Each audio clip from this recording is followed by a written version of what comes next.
What's up everyone? Welcome back or welcome to another weekly dose of video. If you're new, don't forget to hit the subscribe button to join our community. My name is Aldo, I'm a powerlifter and forex trader. And today I wanted to share with you all how I was able to gain about 40 kilos in my squat in just 1 year. March 2023, my low bar squat PR, personal record, was around 170-ish kilos.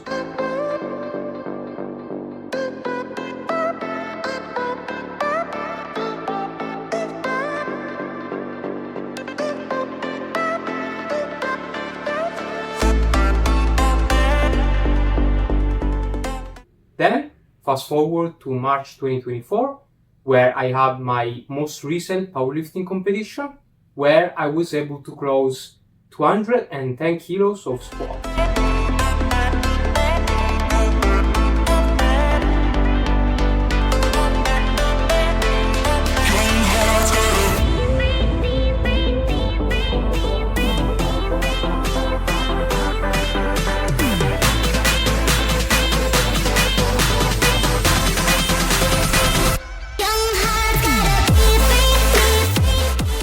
Keep in mind, 1 year ago, I've been going to the gym for 4 years already, so all of this progress and strength gains shouldn't be considered newbie gains, but mostly intermediate and advanced gains. Today, I'm going to cover all of the practical things I did that helped me achieve this level. Before we begin with the video, I want you to know that I put a lot of effort in getting video like this together, so if it happens that you learn something, I would very much appreciate it if you share this video. And also, some of you guys told me in the comment section that staying here in the sofa might be too boring.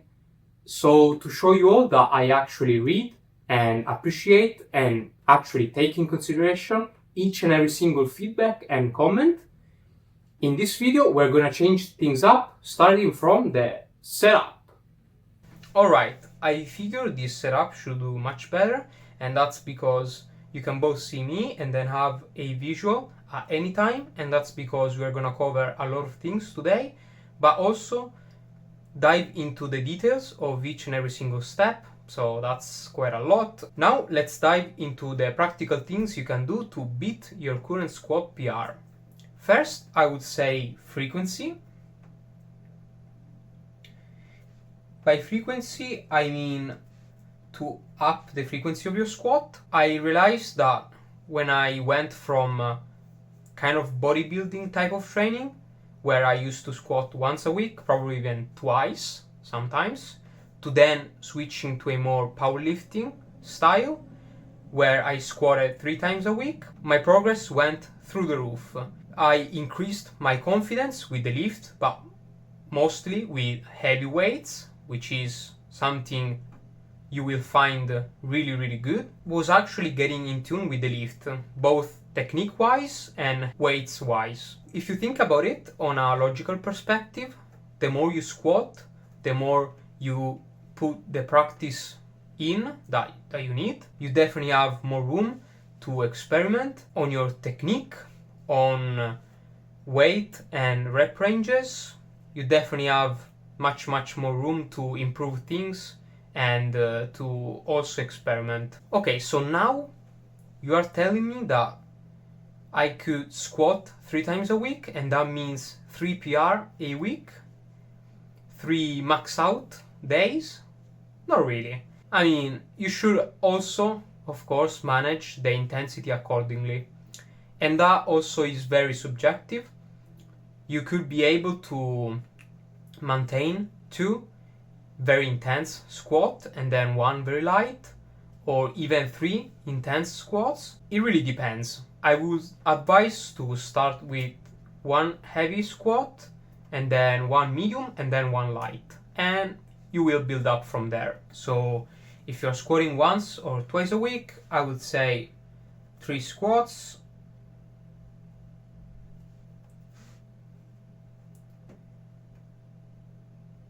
1 heavy, 1 medium, and then 1 light.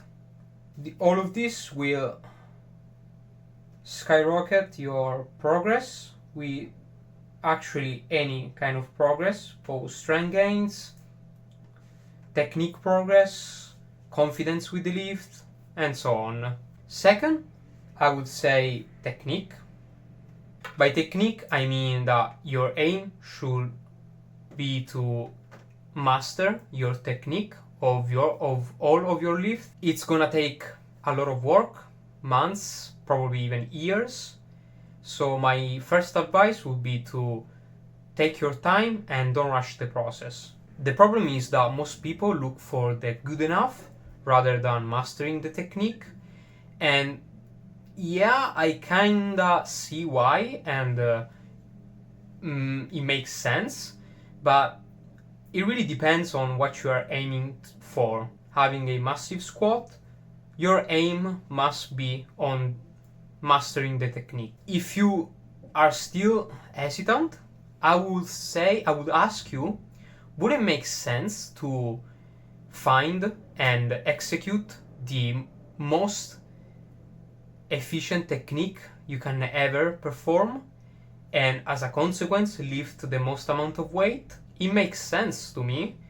If you're already good and your squat is high, imagine what you can do when your technique is as efficient as possible. By efficient, I mean you're able to direct the energy where you actually need it. This is you. Sorry about the drawing, but I'm really shitty at this, and actually it's my first time trying something like this, so go easy on me. Anyway, this is you squatting, let's say 100 kilos with very poor form. Let's say his sub face for poor form, and then this is you squatting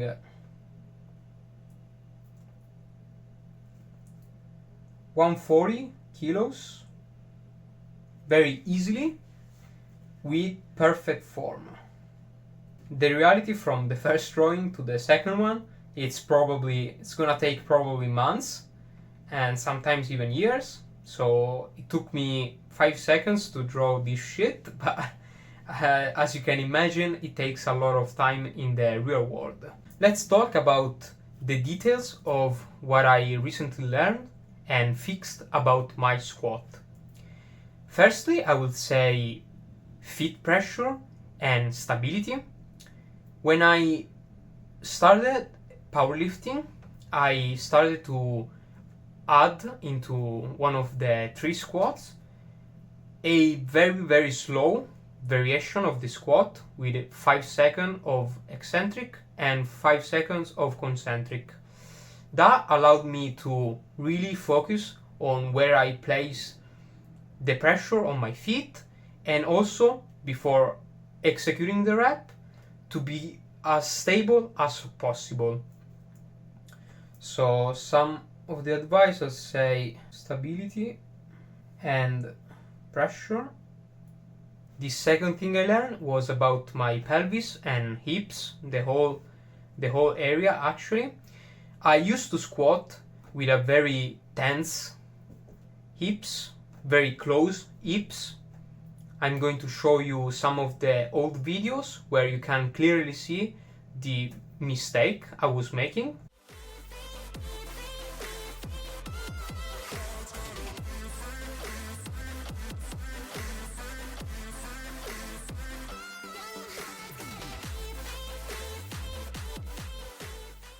To now being able to relax that part.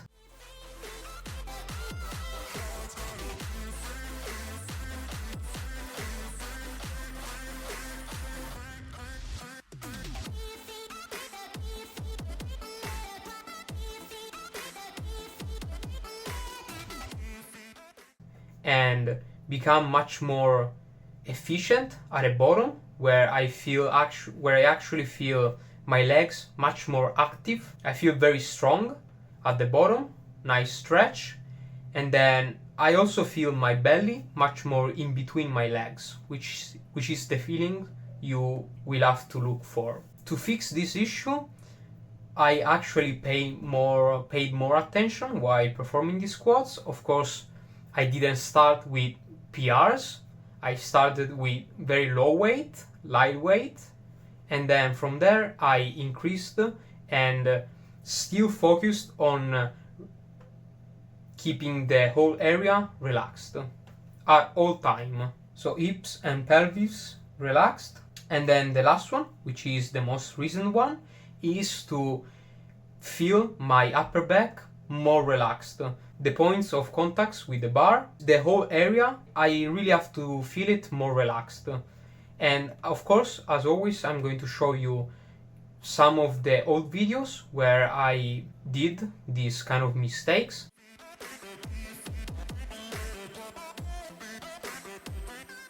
To now a much more smoother movement. Keeping the upper back relaxed is very beneficial at the bottom because you can maintain a lot of stability and power.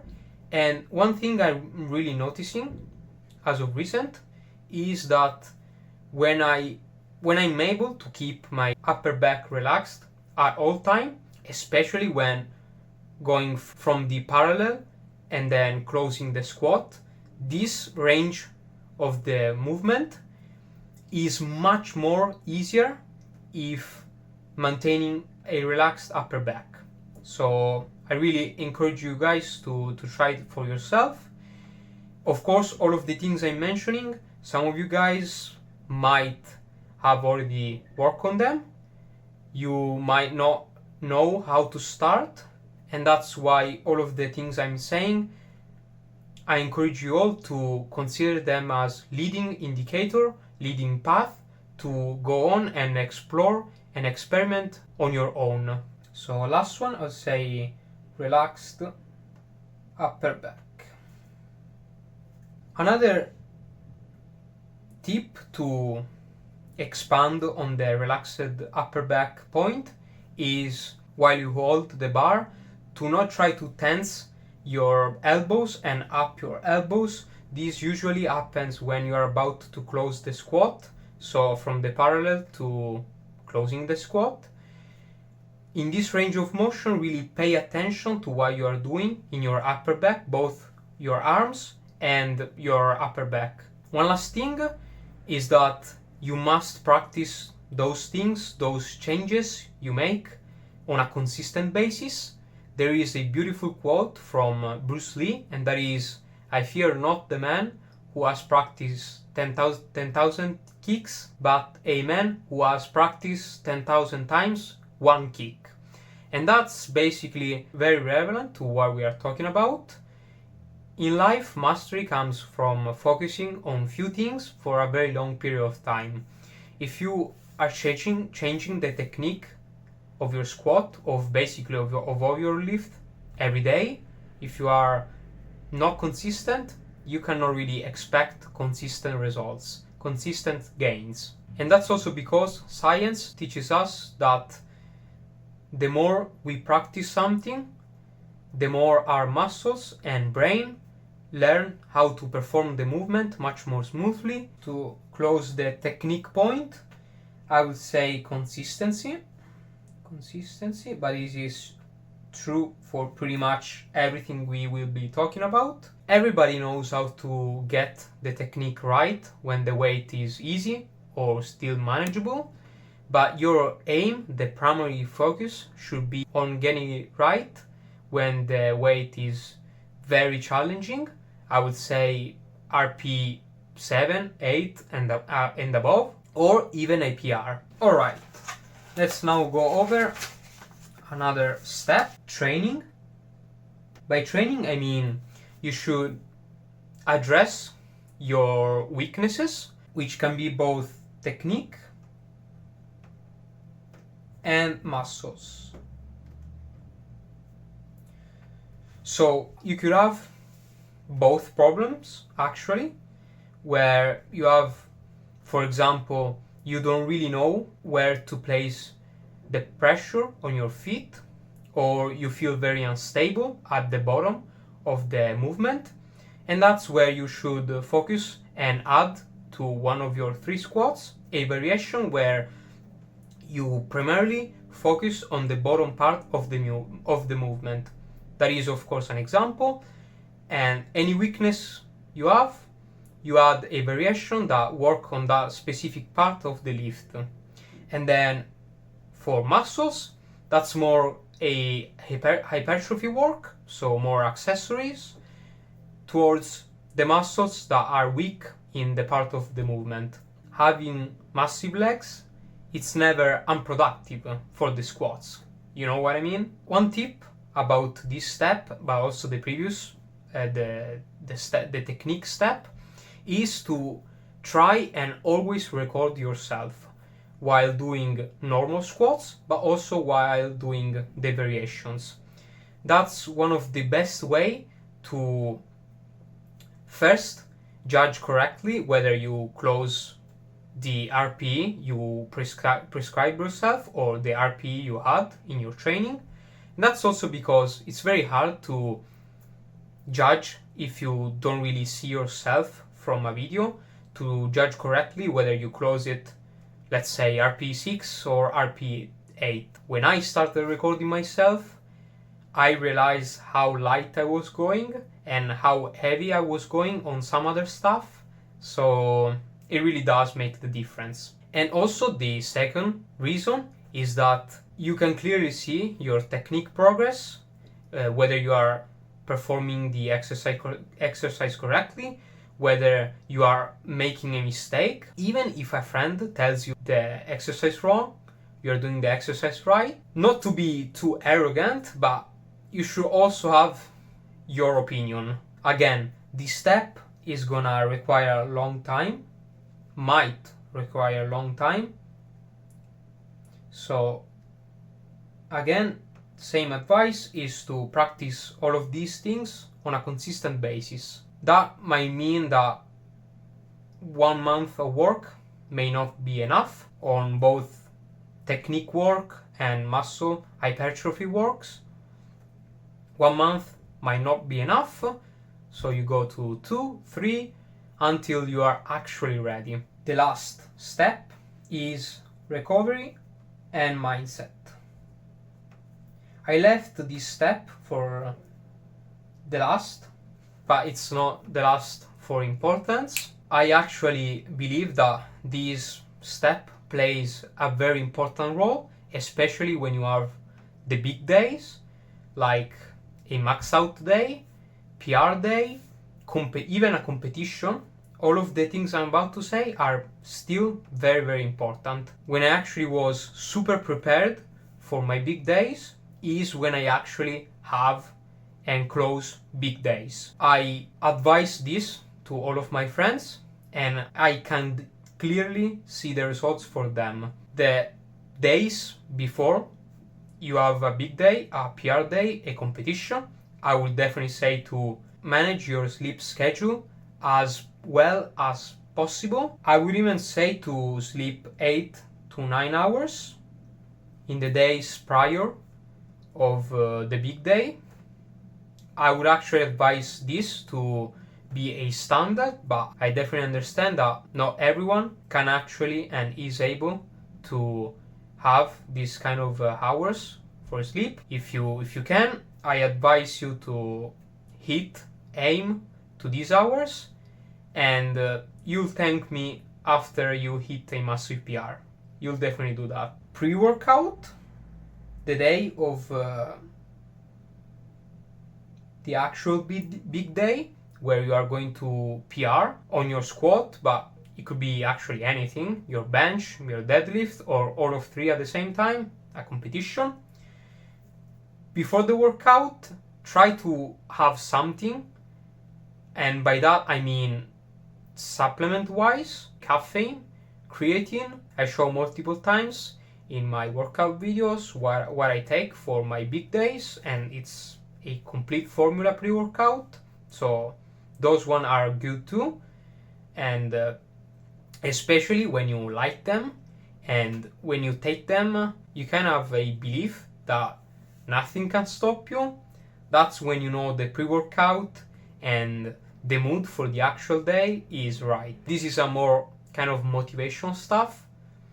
You really have to take the day very seriously and very focused, and go and take your workout with the most amount of energy you have. These two basically will help you gather and prepare all of the energy you have for the big day. If you're not able to reach these hours, any extra hour is definitely worth it at this point. And pre-workout, whatever you can take, even a coffee, 2 coffee, whatever, all of these things are going to gather your energy, and then with your confidence and focus, you are going to direct all of this energy into the day or the actual lift. Alright everyone, the video ends here. Thanks for watching. Hope you smash your current squat PR with all of the stuff I talked about. Remember to hit the like and subscribe for more, and I'll catch you in the next one.